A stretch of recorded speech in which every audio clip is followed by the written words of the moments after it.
मध्य प्रदेश के मुख्यमंत्री डॉक्टर मोहन यादव आज भीमराव अंबेडकर बाबा साहेब की जयंती पर जन्मस्थली महू पहुंचकर माल्यार्पण कर बड़ी सौगात दी है। वहीं देश के प्रधानमंत्री द्वारा बाबा साहेब की जयंती के उपलक्ष्य में महू से दिल्ली की ट्रेन की मंजूरी दी है और उसका मुख्यमंत्री ने शुभारंभ भी किया, जो बाबा साहेब की जन्मस्थली के लिए बड़ी सौगात है। इसी के साथ बीजेपी सरकार द्वारा कामधेनु योजना, जो की दुग्ध उत्पादनों के लिए बड़ी योजना है, जिससे पूरे प्रदेश लाखों करोड़ों लोगों को लाभ मिलेगा। इसी के साथ नगर निगम के वाल्मीकि समाज लोगों ने योजना को लेकर मुख्यमंत्री को धन्यवाद भी दिया है। कामधेनु योजना को भीमराव अंबेडकर से जोड़कर सरकार की जो भावना है, बाबा साहेब अंबेडकर के माध्यम से किसानों के साथ चलती रहे। वहीं मुख्यमंत्री मोहन यादव ने इंदौर में रहते हुए बताया कि सरकार के माध्यम से दिल्ली के लाल किले पर विक्रमादित्य का परचम फहराया जा रहा है। विक्रमादित्य के अतीत को भी याद किया जा रहा है। इसी के साथ भोपाल में 3 दिवसीय विक्रम उत्सव में शामिल होकर देश के गृह मंत्री अमित शाह ने मध्य प्रदेश की सभी जनहितैषी कल्याणकारी योजना के स्टॉल लगाए गए। इंडस्ट्रियों के साथ सभी डिपार्टमेंट ने अपनी अपनी उपलब्धि कर सहयोग दिया है। देश को परिचित कराने के लिए प्रधानमंत्री नरेंद्र मोदी का विरासत से विकास के आह्वान को सार्थक करने का प्रयास किया है। मध्य प्रदेश के मुख्यमंत्री ने पत्र लिखकर प्रधानमंत्री का धन्यवाद दिया। देश का इसी तरह से विकास किया जाएगा। मोहन यादव ने मध्य प्रदेश के पूर्व मुख्यमंत्री दिग्विजय सिंह पर बयान देते हुए कहा कि दिग्विजय सिंह कांग्रेसी के लोगों के द्वारा बाबा साहेब पर किए गए अन्याय को लेकर माफी मांगने को कहें, जिन्होंने बाबा साहेब को 2 बार चुनाव लड़ने से रोका था। पहले तो बाबा साहेब को मनपसंद मंत्रालय नहीं दिया और जब चुनाव लड़ने गए तो चुनाव में हराने का प्रयास किया। जिसने हराया उसको पद्म भूषण दिया गया। उसके बाद सांसद द्वारा इस्तीफा देने के बाद उपचुनाव में भी चाचा नेहरू ने भी हराने का प्रयास किया। कांग्रेस अपने गिरबान में जाके अंबेडकर जी के साथ किए गए अन्याय की पहले कांग्रेस माफी मांगे। Bureau report. आज डॉक्टर भीमराव अंबेडकर की जयंती के अवसर पर मैं इंदौर के पास महू में जन्म स्थान पर आदरांजलि करके आ रहा हूं। मुझे इस बात का संतोष है कि कल ही यशस्वी प्रधानमंत्री ने महू से दिल्ली की नई रेलगाड़ी की मंजूरी दी और हमने उसका शुभारंभ भी किया है। ये जन्मस्थली के लिए बड़ी सौगात है। हमारी सरकार ने 2 दिन पहले कामधेनु योजना, जो दूध उत्पादकों के लिए बड़ी योजना है, जिसमें पूरे प्रदेश भर के लाखों करोड़ों लोगों को लाभ मिलेगा। इसी योजना के आधार पर ये हमारे वाल्मीकि समाज के लोग जो इंदौर के नगर निगम से जुड़े हुए हैं, सभी लोग धन्यवाद देने आए कि कामधेनु योजना को डॉक्टर भीमराव अंबेडकर जी के साथ जोड़ करके ये जो सरकार की भावना है किसानों के साथ, अंबेडकर जी के माध्यम से योजना सदैव सबके जीवन में बदलाव लाएगी।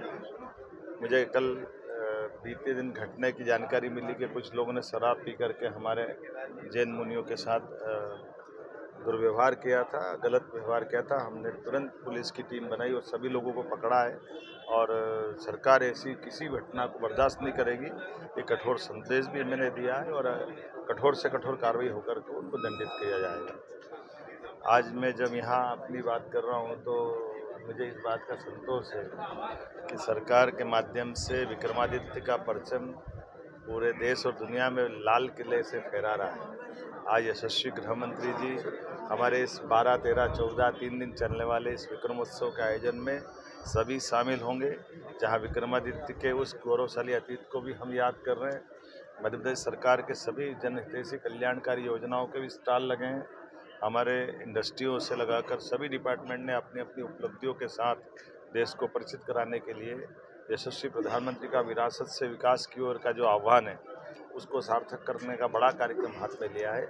मेरी अपनी ओर से गृह मंत्री जी का मध्य प्रदेश के इस आयोजन से जुड़ने के लिए आभार भी है और 2 दिन पहले यशस्वी प्रधानमंत्री ने पत्र लिख करके इस पूरे आयोजन के लिए हमको शुभकामना दी। मैं उनका भी हृदय से आभारी हूँ। मध्य प्रदेश सरकार विकास के मामले में लगातार इस प्रकार से अपनी गतिविधि जारी रखेगी। आप सबको बधाई। सर, दिग्विजय सिंह कि बीजेपी बाबा साहब के उसूलों पर नहीं जरूर जाती है। माननीय दिग्विजय सिंह जी कांग्रेस के लोगों को अतीत के उस बाबा साहब के साथ किए गए अन्याय के लिए माफ़ी मांगने के लिए कहे, जिन्होंने बाबा साहब को 2 बार चुनाव लड़ने से रोका। उनको मन पसंद पहले मंत्रालय नहीं दिया, बाद में उनको जब चुनाव लड़ने गए तो चुनाव में हराने का प्रयास किया। जिनने हराया उसको पद्म विभूषण दिया और बाद में जब वो अपनी ही पार्टी के एक कार्यकर्ता ने, एक सांसद ने इस्तीफा दे करके बाबा साहब के लिए उपचुनाव का मौका दिया तो स्वयं नेहरू जी उस चुनाव प्रचार में कूद गए और उपचुनाव में भी बाबा साहब को हराने का प्रयास किया।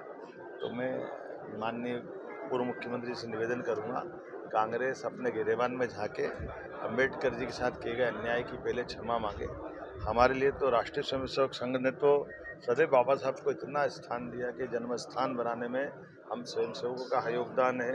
उनको पंच तीर्थ की तरह जहाँ बाबा साहब की बड़ी उल्लेखनीय कोई घटना जुड़ी है ऐसे स्थानों में नागपुर, जहाँ उनने बौद्ध धर्म की दीक्षा ली, मध्य प्रदेश की राजधानी मध्य प्रदेश में उनकी जन्म स्थान है, दिल्ली और मुंबई और वो शिक्षा स्थली जो लंदन में थी, सभी को पंचतीर्थ बना करके हमने हमारी विचारधारा और बाबा साहब की श्रद्धांजलि और उनको स्मरणीय बनाने का एक प्रयास किया है। यशस्वी प्रधानमंत्री भी लगातार इस दिशा में लंबा समय से काम कर रहे हैं। मैं उम्मीद करता हूं कि ऐसे केवल भ्रम फैलाने वाली बातों से जनता उनकी कली पहले खोल चुकी है और जनता सब जानती है। सर, भारत के लिए एक बहुत बड़ी और उपलब्धि है, राणा के बाद मेहुल चोकसी भी गिरफ्तार कर लिया गया। जय भीम, जय भीम।